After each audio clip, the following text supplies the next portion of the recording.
অপরাধমুক্ত রাজনীতির লক্ষ্যে আজ সংবিধান সংশোধনী বিল পাশ। আজ লোকসভায় 130তম সংবিধান সংশোধনী বিল পেশ করবেন অমিত শাহ। নতুন সংশোধনী বিলে আওতায় থাকছেন প্রধানমন্ত্রী থেকে মুখ্যমন্ত্রী।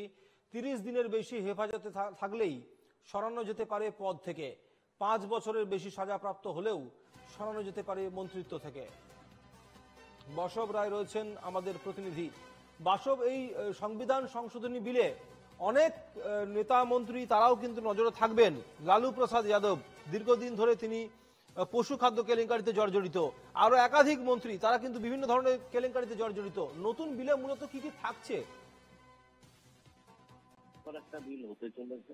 এতে রয়েছে প্রধানমন্ত্রী এবং বিভিন্ন রাজ্যের মুখ্যমন্ত্রী, এছাড়া যে কোনো মন্ত্রী তাদের যদি কোনো অপরাধে ধরা হয়, মানে তারা যদি জেলে যান এবং সেই জেলের মেয়াদটা মানে একটানা 30 দিনের বেশি থাকেন এবং যে কেসে তাদের ধরা হবে, এই কেসে যদি 5 বছরের বেশি শাস্তির আশঙ্কা থাকে তাহলে তাদের পদত্যাগ করতে হবে। আর যদি পদত্যাগ তারা না করেন 31তম দিনে মানে অটোমেটিক্যালি তারা চ্যুত হবেন, মানে তার মন্ত্রিত্বটা বাদ যায়।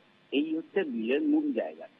এই বিলের যেটা ভয়ঙ্কর দিক, তাতে হবে কি, বিভিন্ন রাজ্যের যারা অবিজেপি মুখ্যমন্ত্রী আছেন তাদের যদি কেন্দ্রীয় সরকারের কোনো এজেন্সি, মানে যেমন ইডি, তারপরে সিবিআই, এরা ধরে আর কি, ধরে 32 দিন রেখে দেয় এবং কোনো কেস চাপিয়ে দেয়, তাহলেই এরা অটোমেটিক্যালি তার মুখ্যমন্ত্রীত্বের পদ থেকে আউট হয়ে যাবে। যারা ইতিমধ্যে জেলে গেছে, যেমন পার্থ চট্টোপাধ্যায় বেঙ্গলের, বা অন্যান্য আরো আছে তৃণমূল মন্ত্রী সবার আরো অনেক মন্ত্রী জেলে গেছেন, যে সুপ্রিয় মল্লিক যারা আছেন, বা অরবিন্দ কেজরিওয়াল, এরা এই মুহূর্তে ত্যাগ হবেন না, অর্থাৎ এদের এই মুহূর্তে মন্ত্রিত্ব যাবে না ভবিষ্যতের জন্য।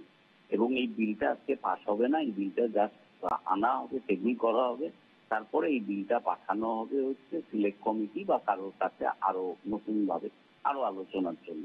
কিন্তু এই বিলের ভয়ঙ্কর জায়গা যেটা হলো, সেটা হলো এবারে কেন্দ্রীয় সরকার যে কোনো এজেন্সি দিয়ে যে কোনো বিরোধী মুখ্যমন্ত্রী, যে কোনো মন্ত্রীকে 32-35 দিন জেলে আটকে রেখে তার মন্ত্রিত্বই শেষ করে দিতে পারে, যেটা খুব ভয়ঙ্কর। আরেকটা বিষয় হচ্ছে, এখন দেশে যেভাবে ভোট চুরি, এসআইআর এইসব নিয়ে একটা আন্দোলন চলছে, তার জন্য হয়তো নজর ঘোরাতেই বিল আনা হচ্ছে বলে বিরোধীরা মনে করছে। তার কারণ বিজেপি এরপরে বলতে পারবে যে এই বিলে তো প্রধানমন্ত্রী নিজেই নিজেকে গ্রেপ্তারের ব্যবস্থা করছে।